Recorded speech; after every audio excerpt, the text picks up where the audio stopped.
الحمد لله رب العالمين والعاقبة للمتقين والصلاة والسلام على سيد المرسلين أما بعد فأعوذ بالله من الشيطان الرجيم بسم الله الرحمن الرحيم الصلاة والسلام عليك يا رسول الله الصلاة والسلام عليك يا رسول الله وعلى آلك وأصحابك يا نبي الله وعلى آلك وأصحابك يا نبي الله الصلاة والسلام عليك يا حبيب الله الصلاة والسلام عليك يا حبيب الله وعلى آلك وأصحابك يا نور الله وعلى آلك وأصحابك يا نور الله.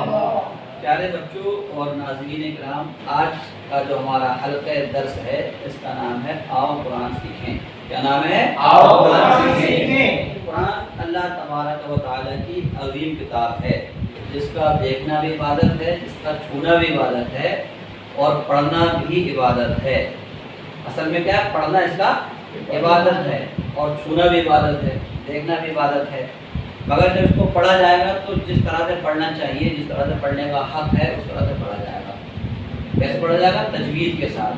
قرآن میں اس کا حکم آیا وَرَتِّلِ الْقُرْآنَ تَرْتِیلًا، قرآن کو ترتیل سے پڑھو، ٹھہر ٹھہر کے۔ جب حضرت علی المرتضیٰ شیر خدا کرم اللہ تعالیٰ وجہہ الکریم سے ترتیل کے معنی پوچھے گئے تو آپ نے فرمایا ترتیل کے معنی ہے تجوید الحروف اور معرفت الوقوف۔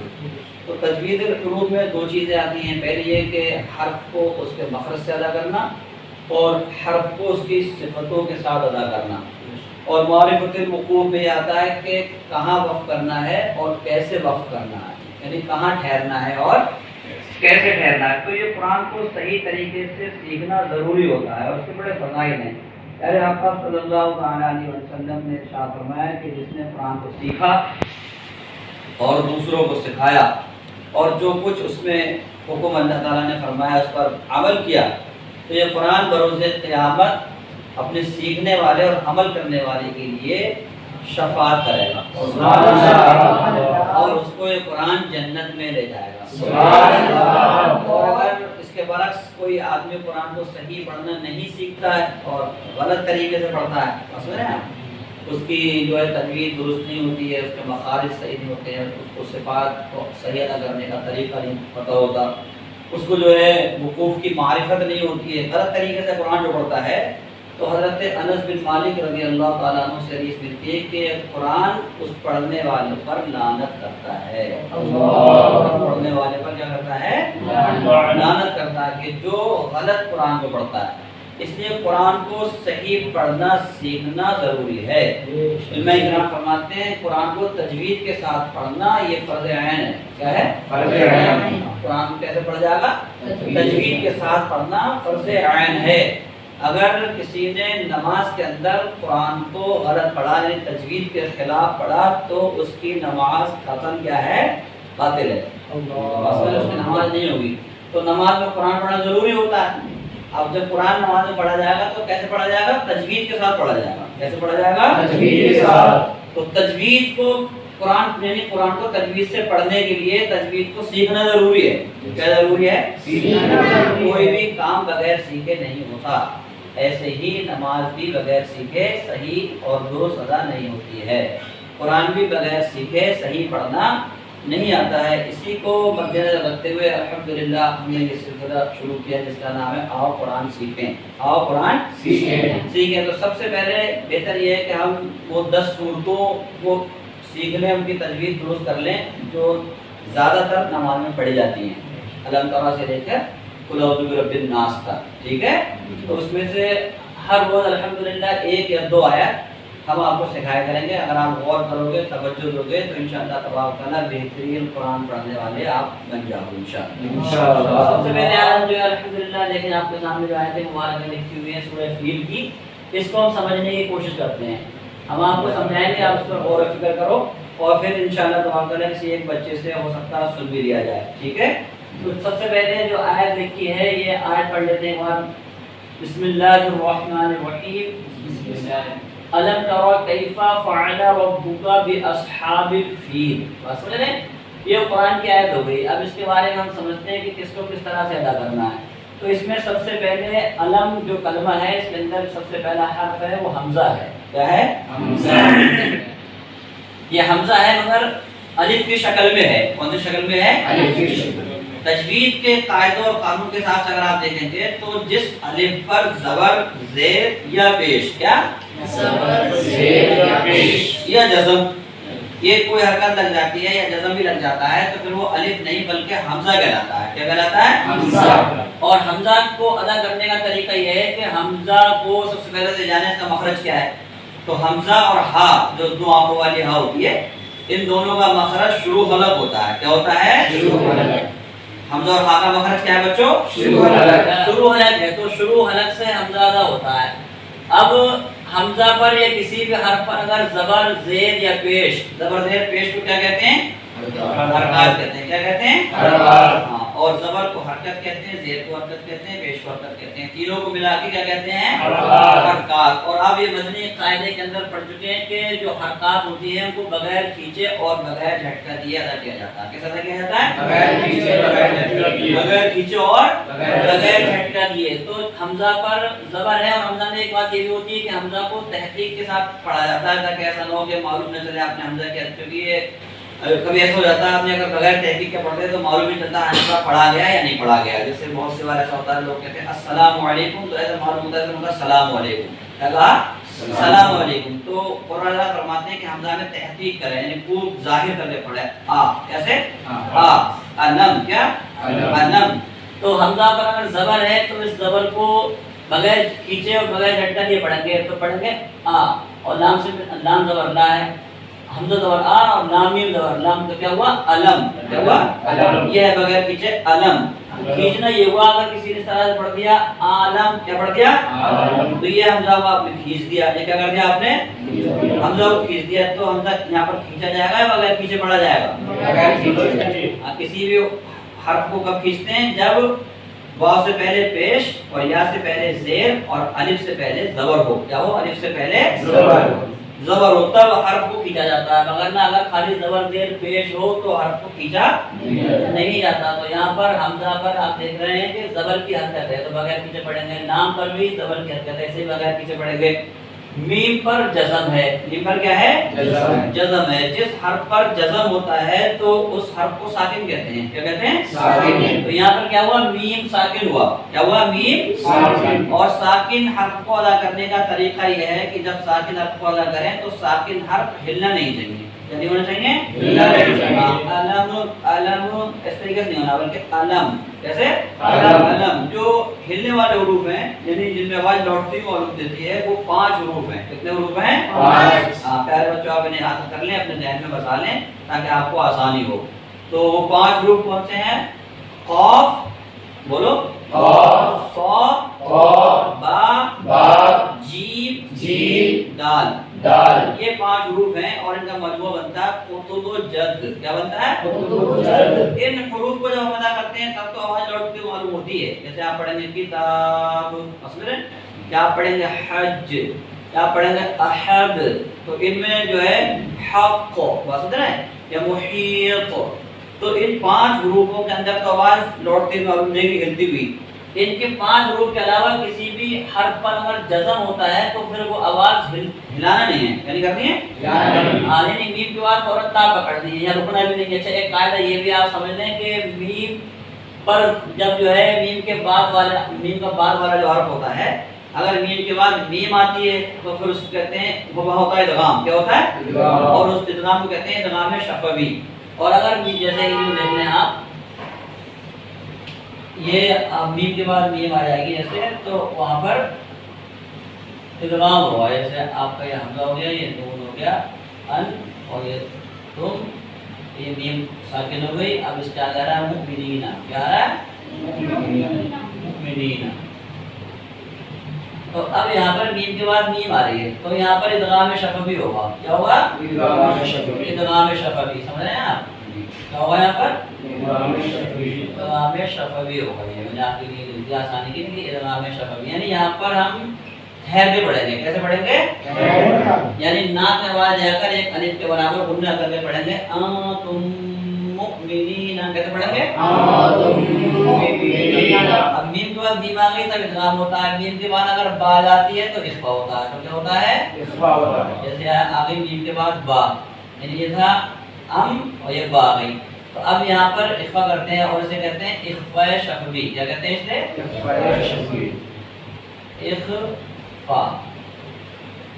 اخفا بس ہے اخفا. تو یہ اخفاء شفوی ہو گیا. کیا ہو گیا؟ شفوی. تو اس میں بھی یہ ہوتا ہے کہ اس میں بھی ناک میں بال لے جاتے ہیں. اس میں بھی کیا لے جاتے ہیں؟ ناک میں بال لے جاتے ہیں. اور کیسے پڑھتے ہیں؟ ام بھی. کیسے پڑھتے ہیں؟ کیسے پڑھیں گے؟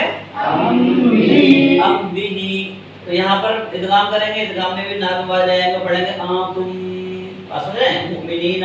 یہاں پر بھی ناک میں بال لے جائیں گے. اخفا کریں گے اور اس میں بھی ٹھہریں گے ام بھی. مگر یہاں پر جب میم کے بعد کتنے قاعدے ہو گئے؟ یہ 3 قاعدے ہو گئے. میم کے کتنے قاعدے ہو گئے؟ 3 ہو گئے. ایک میم کا ادغام, میم کا اخفا اور میم کا اظہار. کیا ہوا؟ میم کا اظہار. بولیے میم کا ادغام, میم کا اظہار, کہتے ہیں میم ساکن کا ادغام, میم ساکن کا اظہار, میم ساکن کا اخفا, میم ساکن کا اخفا اور میم ساکن کا اظہار. میم ساکن کا اظہار. تو یہاں پر جو ہمارا آج کے سبق میں جو علم ہے, یہاں پر جو میم ہے, یہاں پر کون بتائے گا یہاں پر کیا ہوگا؟ میم ساکن کا اخفا ہوگا, اظہار ہوگا. میم ساکن کا کیا ہوگا؟ اظہار ہوگا. اسے اظہار شفوی کہتے ہیں. یعنی یہاں پر ہمیں رکنا نہیں ہے. یعنی کرنا ہے رکنا نہیں ہے, بغیر رکے تا کو ادا کرنا ہے. یعنی ایسے پڑھیں گے علم تارو, علم تارو. کیا؟ علم تارو. اگر آپ یہاں ٹھہر گئے, آپ نے کہہ دیا علم تارو, تو یہ غلط طریقہ ہے. کیا ہے یہ؟ غلط طریقہ ہے. یہاں پر ادغام بھی نہیں ہونا, اخفا بھی نہیں ہونا, بلکہ اظہار ہونا ہے. کیا ہونا ہے؟ یعنی میم کے مخرج کو ظاہر کرتے ہوئے آگے بڑھ جانا ہے. میم کے مخرج کو ظاہر کرتے ہوئے کیا کر جانا ہے؟ آگے بڑھ جانا ہے. آگے بڑھ جانا ہے. تو پڑھ دیں گے علم تارو. کیا؟ علم تارو. اب اس میں تا جو آ رہی ہے یہ باریک ہوتی ہے, اور قا جو ہوتا ہے وہ چھوٹا پڑا جاتا ہے, پر ہوتا ہے. بات سمجھ رہے ہیں؟ اب اس پر زیادہ بحث نہیں کریں گے. را پر جو ہے زبر ہے, تو را پر تھوڑے سے آپ جانکاری لے رہے ہیں کہ را پر زبر ہو یا را پر پیش ہو, تو را کو پر کر کے پڑھتے ہیں. کیسے پڑھتے ہیں؟ را کو پر کر کے پڑھتے ہیں. اگر را پر زیر ہو تو را کو باریک پڑھتے ہیں. را پر زیر ہو تو کیسے پڑھتے ہیں؟ باریک پڑھتے ہیں. تو یہاں پر زبر ہے, یہاں کیسے پڑھیں گے؟ پر کر کے پڑھیں گے. تو کیسے پڑھیں گے؟ تارو. اور را کو پر کرنے کا طریقہ بھی سیکھ لو. را کو پر کرنے کا طریقہ کیا ہے کہ زبان کا اگلا حصہ اوپر اٹھا دیتے ہیں. زبان کا اگلا حصہ اوپر اٹھا دیتے ہیں. اب را میں دو, ایک تو یہ کہ را کو پر کرنا ہے, اور را میں کئی صفات ہیں. اس میں سے ایک صفت اس کی تکرار بھی ہوتی ہے. کیا ہوتی ہے؟ یعنی کئی را معلوم ہوں, تو اس کے لیے زبان کا اگلا حصہ اوپر اٹھا کے اس کو جب آپ کپاتا ہوا رکھتے ہیں تو وہ را کے اندر تکرار بھی مانی جاتی ہے. کیونکہ را کو اتنا بھی پر نہ کریں کہ واو ہو جائے, جیسے علم تارو بعض لوگ کر دیتے ہیں تارو, یہ بھی صحیح نہیں ہے. اور اتنی تکرار بھی نہ کریں کہ رراٹ پیدا ہو جائے, یعنی علم تارو, یہ بھی نہیں کرنی ہے. درمیان میں رکھنا ہے علم تارو. کیا؟ علم تارو. کیسے پڑھیں گے بچوں؟ علم تارو. علم تارو. یہاں تک آپ نے سمجھ لیا. اس میں کاف یا زبر کئی ہے, تو یا سے پہلے اگر زبر ہو تو اس کو یا لین کہتے ہیں. کیا کہتے ہیں؟ یہ حروف لین دو ہیں, واو لین اور یا لین. کتنے ہیں؟ واو سے پہلے زبر ہو یا سے پہلے زبر ہو تو یہ حروف لین کہلاتے ہیں. حروف لین کو کیسے پڑھتے ہیں؟ نرمی سے پڑھتے ہیں. کیسے پڑھتے ہیں؟ نرمی سے. اور بغیر کھینچے پڑھتے ہیں. کیسے پڑھتے ہیں بھائی؟ ساجد بھائی آپ بتائیے. ہاں, نرمی سے اور بغیر کھینچے پڑھتے ہیں. یہاں پر بھی اس کو بغیر کھینچے پڑھیں گے. کئی. کیا پڑھیں گے؟ کئی. فا پر زبر ہے. ہم نے ابھی زیر زبر پیش یعنی جنہیں حرکات کہتے ہیں, اس کے بارے میں آپ نے سمجھا تھا. کون بتائے گا زیر زبر پیش کو کیسے پڑھتے ہیں؟ زیر زبر پیش کو بنا کھینچے بنا چکر. ہاں, تو یہ فا پر زبر ہے, تو فا کو کیسے پڑھیں گے؟ فا کو بنا کھینچے بنا چکر. ہاں, بنا کھینچے یعنی بغیر کھینچے بغیر جھٹکا دیے پڑھیں گے. یعنی کئی فا پڑھیں گے. کئی فا, اور فا کے بعد دوسرا فا پکڑ لینا. اگر نہ کریں یہاں پہ تھوڑا سا رک دے تو یہ زبر کھینچ جائے گا. کیا ہو جائے گا؟ آپ نے کہہ دیا کئی فا فا, ایسے کرے گا کیا آپ نے, تو یہ فا کھینچ جائے گا. اور یہ کھینچنا نہیں ہے کیونکہ زیر زبر پیش کو بغیر کھینچے بغیر جھٹکا دیے ادا کرتے ہیں. تو کیسے پڑھنا ہوگا آپ کو؟ کئی فا فا, کئی فا فا, فا فا فا فا, کئی فا فا. بس سمجھ رہے ہیں؟ اگر ذرا سا آپ اس پہ ٹھہر گئے کہیں فا, تو یہ فا کھنچ جائے گا. کیا ہو جائے گا؟ اس پہ کھڑا زبر ہو جائے گا. یہ غلط طریقہ ہے, کیونکہ زبر کو جسے حرکت کہتے ہیں, حرکت کو بغیر کھینچے اور بغیر جھٹکا دیے ادا کیا جاتا ہے. ایسا ادا کیا جاتا ہے بغیر کھینچے اور بغیر جھٹکا دیے. اب فعلا جو آپ کا کلمہ ہے, اس پر بھی تینوں جو ہے جو حروف ہیں, 3 حروف, ان پر بھی سب پر زبر لگا ہوا ہے. کیا لگا ہوا ہے؟ زبر. ہاں, یہ بھی حرکت ہے, تو حرکت کو کیسے پڑھتے ہیں؟ بغیر کھینچے بغیر جھٹکا دیے. مگر ایک بات اور اس میں سمجھ لیں, یہاں پر جو لفظ عین ہے اس کو کہاں سے ادا کرتے ہیں؟ کون بتائے گا؟ ایک آدمی کھڑے ہو بتاؤ, کون بتائے گا عین کہاں سے ادا ہوتا ہے؟ اور بتانا چاہے بتاؤ, کھڑے ہو بتاؤ. عین کا جلدی بتائیے, عین کہاں سے ادا ہوگا؟